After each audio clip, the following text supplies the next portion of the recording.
Local to global news at your fingertips. మీ చేతిలో ఒక ఆయుధం. డౌన్లోడ్ రా TV app. Media legend Ravi Prakash is back. నా పేరు గుండా Srinivas, Telangana medical and sales representatives union రాష్ట్ర కార్యదర్శిని.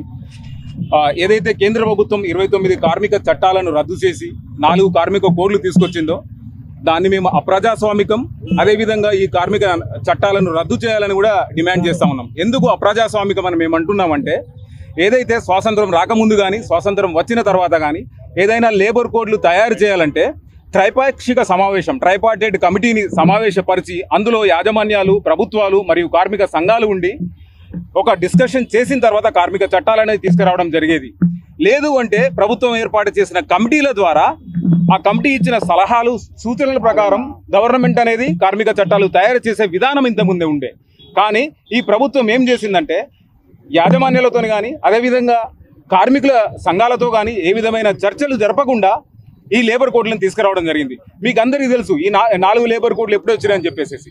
ఇందులో 3 లేబర్ కోడ్లు 2020లో అంటే కరోనా మహమ్మారి విజృంభిస్తున్న వేళ, ప్రజలంతా లాక్డౌన్లో ఇబ్బందులు పడుతున్న వేళ ప్రతిపక్షాలను పార్లమెంట్ నుంచి బయటికి గెంటేసేసి ఎట్లాంటి అప్రూవల్ లేకుండా ఈ 4 చట్టాలను ఈ కేంద్ర ప్రభుత్వం పాస్ చేసింది. అదేవిధంగా ఈ చట్టాలకు వ్యతిరేకంగా పార్లమెంట్ స్టాండింగ్ కమిటీ కూడా ఏర్పాటు చేస్తే స్టాండింగ్ కమిటీ ఇచ్చిన సూచనలు, సలహాలు కూడా ఈ ప్రభుత్వం ఎట్లాంటిగా పట్టించుకోకుండా కూడా, అదేవిధంగా ఏదైతే డ్రాఫ్ట్ నోటిఫికేషన్ పెట్టిన తర్వాత కార్మిక సంఘాలు ఏదైతే తమ అభ్యంతరాలు తెలిపినాయో అభ్యంతరాలను కూడా పట్టించుకోకుండా ఈ 4 లేబర్ కోడ్లను తీసుకొని వచ్చినాయి. అదే ఎందుకు రద్దు చేస్తున్నామంటే, మీకు తెలుసు ఇంతకుముందు 100 మంది కార్మికులు ఏదైనా సంస్థలో కానీ ఇండస్ట్రీలో కానీ ఆర్గనైజేషన్లో పనిచేస్తే కార్మిక చట్టాలు అనేది వర్తించబడేది. కానీ ఇప్పుడు 300 మంది పని చేస్తేనే ఈ కార్మిక చట్టాలు అనేది వర్తింపజేస్తాయి. అంటే దేశంలో 74% పరిశ్రమలు, సంస్థలలో 300 మంది కన్నా తక్కువ కార్మికులు పనిచేస్తూ ఉన్నారు. కాబట్టి 74% మంది కార్మిక చట్టాల పరిధిలో నుంచి తొలగించబడే అవకాశం ఉంది. అదేవిధంగా ఈ ప్రభుత్వం చేసిన ఇంకొక పెద్ద మిస్టేక్ ఏంటంటే ఫిక్స్డ్ టర్మ్ ఎంప్లాయ్మెంట్ అనేది ఒకటి తీసుకొచ్చింది. ఈ ఫిక్స్డ్ టర్మ్ ఎంప్లాయ్మెంట్ ద్వారా hire and fire job security అనేది మెడికల్ రిప్రజెంటేటివ్స్కి అయినా మిగతా కార్మికులకు ఉండదు. ప్రభుత్వం 1 సంవత్సరమా 3 సంవత్సరాల ఉద్యోగంలో పెట్టుకుంటుంది, వాళ్ళకి ఇష్టం వచ్చినప్పుడు తీసేస్తుంది. వాళ్ళు కార్మిక సంఘంలో చేరే హక్కు కానీ మిగతా కార్మిక హక్కులు కానీ వాళ్ళకి ఏది ఉండదు. అదేవిధంగా మేము మెడికల్ రిప్రజెంటేటివ్స్గా సేల్స్ ప్రమోషన్ ఎంప్లాయీస్ యాక్ట్ 1976 చట్టం మాకు ఒకటి ఉంది.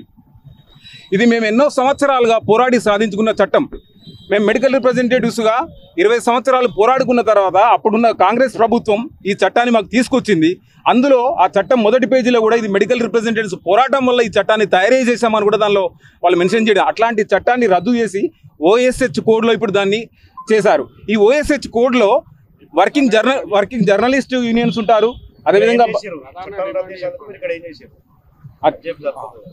ఈ చట్టాలు రద్దు చేసుకున్నందుకు మేము ఈరోజు ధర్నా చేస్తూ ఉన్నాం కలెక్టరేట్ ముందు. దేశవ్యాప్తంగా 400 శాఖలలో కూడా కలెక్టరేట్ల ముందు ధర్నా చేస్తాం. 24, 25, 26 తేదీలలో నల్ల బ్యాడ్జీలు ధరిస్తూ ఉన్నాం. 26 తారీఖు కూడా మిగతా కార్మిక సంఘాలతో పాటు మేము పోరాటం చేస్తాం. అదేవిధంగా ఈ కార్మిక చట్టాలు వెనుక తీసుకోపోయినా సేల్స్ ప్రమోషన్ ఎంప్లాయీస్ యాక్ట్ ఉంచకపోతే తప్పకుండా మా పోరాటాన్ని ఉధృతం చేస్తాం. ఈ ప్రభుత్వం దిగి వచ్చే వరకు మా పోరాటాన్ని కొనసాగిస్తాం. శ్రీనివాస్, రాష్ట్ర కార్యదర్శి, Telangana medical and sales representative union. చరిత్ర సృష్టించినోడు ఇప్పుడు ఆ చరిత్రని తిరగరాయబోతున్నాడు. అబద్ధాల గోడల్ని బద్దలు కొట్టి నిజాలను రాగా మీ ముందుంచబోతున్నాడు.